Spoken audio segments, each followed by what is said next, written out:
আসসালামু আলাইকুম। আমি সাথী, আপনারা দেখছেন সাথী কুকিং স্টুডিও। আমাদের আজকের রেসিপি 1 পাউন্ড ওজনের বার্থডে কেকের জন্য কেক ব্যাস তৈরি। বন্ধুরা, আজকে 1 পাউন্ড ওজন বার্থডে কেকের জন্য কেক বানানোর টিউটোরিয়াল ক্লাস দেখাবো। আশা করছি মনোযোগ দিয়ে প্রত্যেকে ভিডিওটা দেখবেন যারা কেক বানানো শিখতে চান বা বার্থডে কেক নিয়ে বা ক্রিম কেক নিয়ে বিজনেস করতে চান। ভিডিওটি সকলের কাজে আসবে। চলুন দেখাচ্ছি। 1 পাউন্ড ওজনের একটি কেক বানানোর জন্য আমি 6 ইঞ্চি বাই 6 ইঞ্চি স্কোয়ার একটা বাটি নিয়ে নিছি। কেক বানানোর এই বাটিগুলো সবাই চিনেন। এবার এই বাটির ভিতরে আমি এক টুকরো লেখালেখির কাগজ দিয়ে দিছি এবং একটু সয়াবিন তেল দিয়ে দিছি। তেলটাকে খুব ভালো করে এই কাগজের মধ্যে ব্রাশ করে নিচ্ছি। মনোযোগ দিয়ে শুনেন, শুধু বাটির তলায় কাগজের মধ্যে তেল ব্রাশ করতে হবে, বাটির চারছাটে ব্রাশ করা যাবে না। তো ব্রাশ করা হয়ে গেছে, ঢাকনা দিয়ে ঢেকে এই বাটিটা আমি এক সাইডে রেখে দিছি। এবার যে হাঁড়িতে কেকটা বসাবো, দেখুন বার্থডে কেক ননস্টিকের হাঁড়িতে বসালে সবচেয়ে ভালো হয়। এটা একটা গোপন টিপস, সবাইকে বলে দিলাম। যারা কেক নিয়ে বিজনেস করতে চান, যদি বাসায় ওভেন না থাকে সেক্ষেত্রে এরকম একটা ননস্টিকের হাঁড়ি ব্যবহার করতে পারেন। আর যদি এটাও কারো কাছে না থাকে তাহলে যে কোনো হাঁড়িতে বসাবেন, কেক ভালো হবে। আচ্ছা, হাঁড়ির ভিতরে একটা স্ট্যান্ড দিয়ে ঢাকনা একটা ছিদ্র ছিল, ছিদ্রটা কাগজ দিয়ে বন্ধ করে চুলার একদম লো আছে আমি হাঁড়িটা চুলার উপর বসিয়ে রাখছি। এবার কেকের জন্য মিশ্রণ তৈরি করব। আচ্ছা দেখুন, বাটির উপরে একটা চালনি নিয়ে নিছি।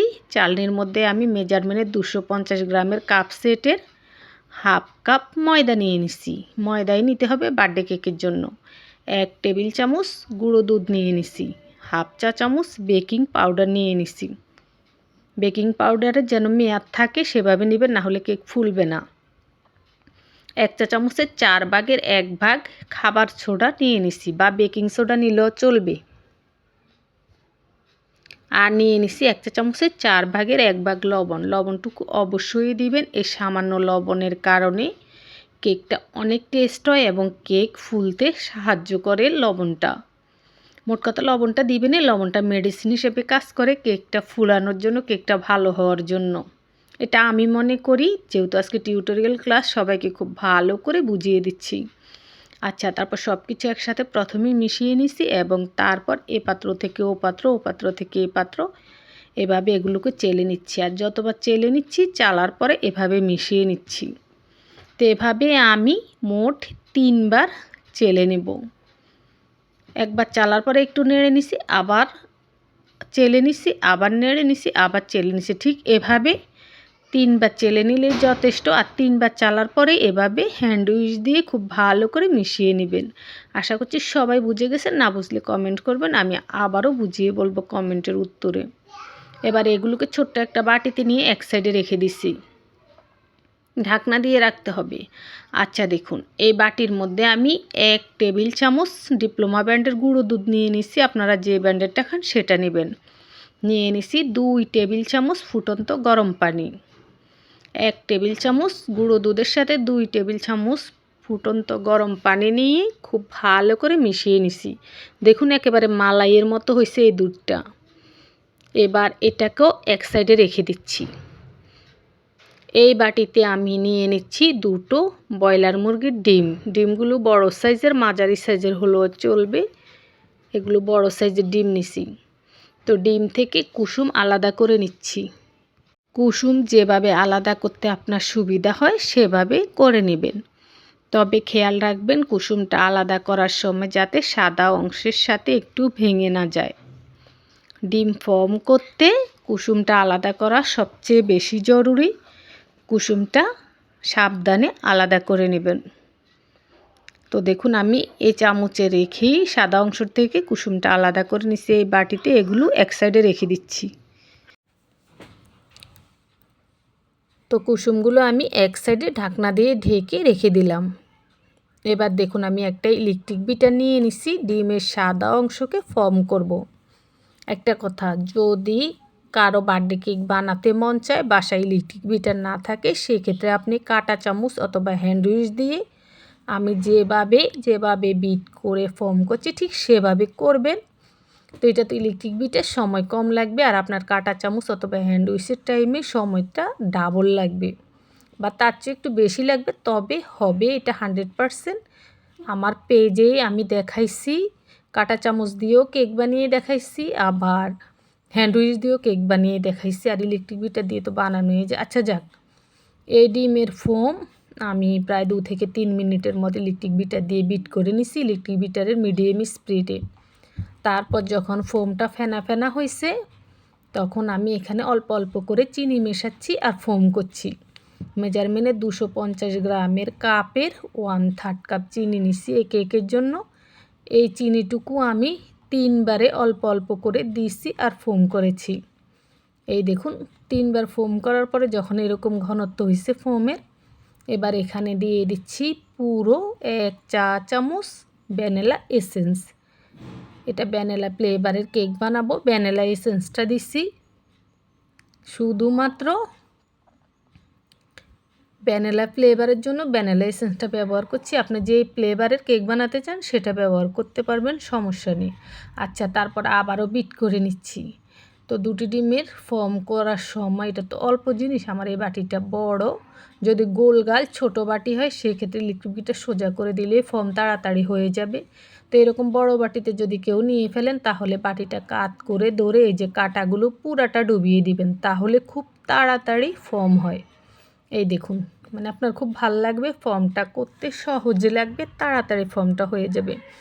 আচ্ছা, তো এই ফর্মটা দেখুন অনেক ভালোভাবে হয়ে গেছে, একদম ঘন থকথকে। ঠিক এরকম করে ফোম করতে হবে যাতে করে আপনি বাটিটা উল্টে ধরলেও ফোমটা না পড়ে, তবেই আপনার বার্থডে কেকটা পারফেক্ট হবে। আর এটা কাঁটা চামচ হ্যান্ড উইচ দিয়েও করলে এরকম ফোম হবে, আমি করেছি, তাই আমি যাদের ইলেকট্রিক বিটার নেই সবাইকে বলবো আপনারা কাঁটা চামচ দিয়ে বা হ্যান্ড উইচ দিয়ে ঠিক এমন ফোম করে নেবেন। আচ্ছা দেখুন, এই রকম বাটিটা উল্টে ধরলেও ফোম পড়বে না। এই রকম হয়ে যাওয়ার পর এখানে দিয়ে দিতে হবে 2 টেবিল চামচ সয়াবিন তেল। বেশি দেবেন না, পুরো 2 টেবিল চামচ মেপে দেবেন। তো তেলটা দেওয়ার পরে আবারও ঘুরিয়ে ঘাড়িয়ে পুরো বাটিতে দেখুন যাতে সব দিকে তেলটা সমানভাবে লাগে, ঠিক সেভাবে বিট করে নিছি। একটু সময় নিয়ে এখানে কিন্তু তাড়াহুড়া করে দিছি যাতে করে ভিডিওটা বেশি লং না হয়, তাও অনেকটা লং হয়ে গেছে আপনাদেরকে বোঝানোর জন্য, যেহেতু এটা টিউটোরিয়াল ক্লাস। আচ্ছা, সয়াবিন তেলটা মেশানোর পরে আমি এবার ডিমের কুসুম দুটো দিয়ে দিছি এখানে, দিয়ে এবার আবারও খুব ভালো করে বিট করে নিছি। এবার যেটা করছি, স্প্যাচুলা দিয়ে দেখুন বাটির 4 ছাটেরগুলো মাঝখানে নিয়ে এসে আবারও বিট করে নেব। কেন? যাতে তেল ডিমের কুসুমটা পরে মেশানো হয়েছে যাতে সম্পূর্ণ ফর্মের সাথে খুব ভালো করে মেশে। আর ডিমের কুসুমটা মেশানোর পরে এটা একটু লিকুইড হবে, আগের মতো টাইট থাকবে না। তো ভয় পাওয়ার কিচ্ছু নেই, কেক বানানোর সময় এভাবেই মেশাতে হবে, আর এটাই নিয়ম, এই রকমই হবে। আচ্ছা দেখুন, তো বাটির 4 সাইডে ঘুরিয়ে ঘুরিয়ে খুব ভালো করে ফোম করে নিতে হবে। এই দেখুন, মানে সব কিছু মিশিয়ে নিতে হবে এই পর্যায়ে। এই তো মিশিয়ে নিছি। এবার আমি আবারও বাটির 4 ছাটেরগুলো মাঝখানে নিয়ে গোল করে নিয়ে আসছি। ফোম করতে গেলে বাটির 4 ছাটে যাবে সেটা মাঝখানে নিয়ে আসতে হবে। এই দেখুন, যারা যারা বাসায় বসে বিজনেস করতে চান নিশ্চিন্ত মনে এই পদ্ধতিতে করবেন, দেখবেন আল্লাহর রহমতে সুনাম অর্জন করতে পারবেন, সাকসেস হবেন। আচ্ছা, আগে থেকে যেই ময়দা দিয়ে শুকনো উপকরণগুলো মিশিয়ে রেখেছি আর লিকুইড দুধ রেখেছি, এবার সেটা এখানে মেশাচ্ছি। তো ময়দার মিশ্রণগুলো একবারে দিব না, আমি 3-4 ভাগে দেব, আর যতবার দিব ততবার লিকুইড দুধটা যে মিশিয়ে রেখেছি সেখান থেকে উপরে একটুখানি ছিটিয়ে দিব, স্ক্রিনে যেমন দেখলেন। এবং তারপর হ্যান্ড উইচ দিয়ে খুব আলতো হাতে একদিক থেকে ঘুরিয়ে ঘুরিয়ে মিশিয়ে নেব। অনবরত আথালে পাথালে নাড়াচাড়া করে মেশানো যাবে না। এই দেখুন, ময়দাটা দিয়ে দিছি, তারপর একটু লিকুইড দুধ দিছি এবং তারপরে এক সাইড থেকে ধীরে সুস্থে মিশিয়ে নিচ্ছি। স্ক্রিনে হয়তো দেখতেছেন আমি অনেক তাড়াহুড়া করে ঘন ঘন নাড়ছি না, এটা টেনে টেনে দিছি তাই এমন দেখা যাচ্ছে। খুব ধীরে সুস্থে এগুলোকে মিশিয়ে নিচ্ছি। এই পর্যায়ে মেশানোর সিস্টেমটাই এমন, খুব আলতো হাতে ধীরে ধীরে মেশাতে হবে। তো আচ্ছা যাক, আশা করছি সবাই বুঝে গেছেন। আমি এখানে মোট 3 বারে মেশানো ময়দাগুলো দিছি এবং লিকুইড দুধটা অল্প অল্প করে 3 ভাগে দিয়ে পুরোটা দুধে দিছি যেটুকু মিশিয়েছি। তারপর খুব ভালো করে মিশিয়ে নিছি। এই দেখুন আলতো হাতে মেশানোর পরে খুব ভালো করে মিশে গেছে, এখানে কোনো দানা দানা ভাব নেই, একেবারে সুন্দরভাবে মিশে গেছে। এবার বাটির 4 ছাটেরগুলো মাঝখানে নিয়ে এসে এই দেখুন আবারও একবার খুব ভালো করে মিশিয়ে নিচ্ছি। এটা হচ্ছে শেষ ফিনিশিং, মানে আর মেশাবো না, মেশানোটা এখানেই শেষ। মেশানোটা শেষ হয়ে গেছে। এবার দেখুন স্প্যাচুলা দিয়ে একটু উল্টে পাল্টে আলতো হাতে নেড়ে দিচ্ছি, মানে চেপে চুপে নয়, ঘন ঘন নয়, পাতালে পাতালে নয়, একটু উল্টে পাল্টে এভাবে নেড়ে নিচ্ছি। বাস কেকের জন্য একেবারে রেডি। এবার আগে থেকে যেই কেকের বাটিটা রেডি করে রেখেছি আবারও ব্রাশে সামান্য তেল নিয়ে এই কাগজের উপরে আলতোভাবে একটু তেল মেখে দিলাম, যাতে করে কেকটার নিচ থেকে সুন্দর হয়, কেকটা মানে আটকে না যায় বাটিতে। আমি যেভাবে দিছি সেভাবে দিবেন। এবার আমি পুরো কেকের মিশ্রণটা এই বাটিতে ঢেলে নিচ্ছি। আর ঢেলে নিতে হবে কিছুটা উপর থেকে, খেয়াল করুন কিছুটা উপর থেকে ঢাললে যেটা হবে, কেকের ভিতরে বাতাস থাকলে বাতাসটা বের হয়ে যাবে। আচ্ছা ঢালার পরে এবার একটা টুথপিক নিছি, তারপর আলতো হাতে নিচে কাগজের মধ্যে টুথপিকটা লাগানো যাবে না, আলতো হাতে একটু উপরে উপরে রেখে এভাবে দেখুন ঘুরিয়ে দিতে হবে। বাস তারপর আলতো করে ঠিক গুনে গুনে 3টা টেপ করবেন। এভাবে টেপ করতেই হবে, তাহলে কেকটা সমান হবে, না হলে কিন্তু কেক ওই যে ভ্যানিলা পাউন্ড কেকের মতো ফুলে যাবে। আচ্ছা হয়ে গেছে। এবার আগে থেকে তো আমি লো আছে এই হাঁড়িটা বসিয়ে রেখেছি, এভাবে অবশ্যই বসিয়ে রাখবেন, যে হাঁড়িতেই আপনি দেন না কেন বসিয়ে রাখবেন, এটা হলো ফ্রি হিট।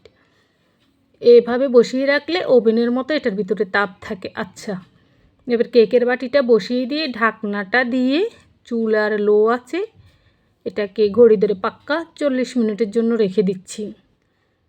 এই দেখুন চুলার আঁচটা লো, মানে একেবারে নিবু নিবু না, এইরকম লো, মানে পাতিলের তলায় আগুনটা লাগতে পারবে না, এইরকম লো করে 40 মিনিট রেখে দিছি। 40 মিনিটের মধ্যে আলহামদুলিল্লাহ কেকটা সুন্দরভাবে হয়ে গেছে।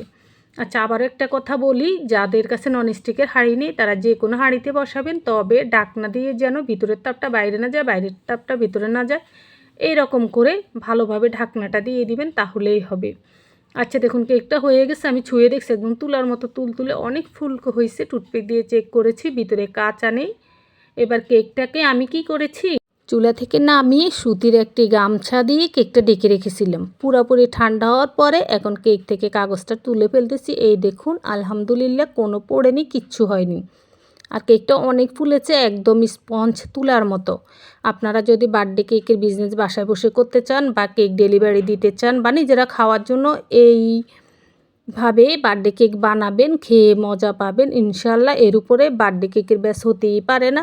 আচ্ছা যা হোক, এবার আমি একটা ছুরি দিয়ে সমান করে 3 টুকরো করে কেকটা কেটে নিলাম। আপনি চাইলে 4টি লেয়ারও কেটে নিতে পারেন। বন্ধুরা কেকটি সাজিয়ে দেখালাম না, অন্য একদিন দেখাবো। আল্লাহ হাফেজ।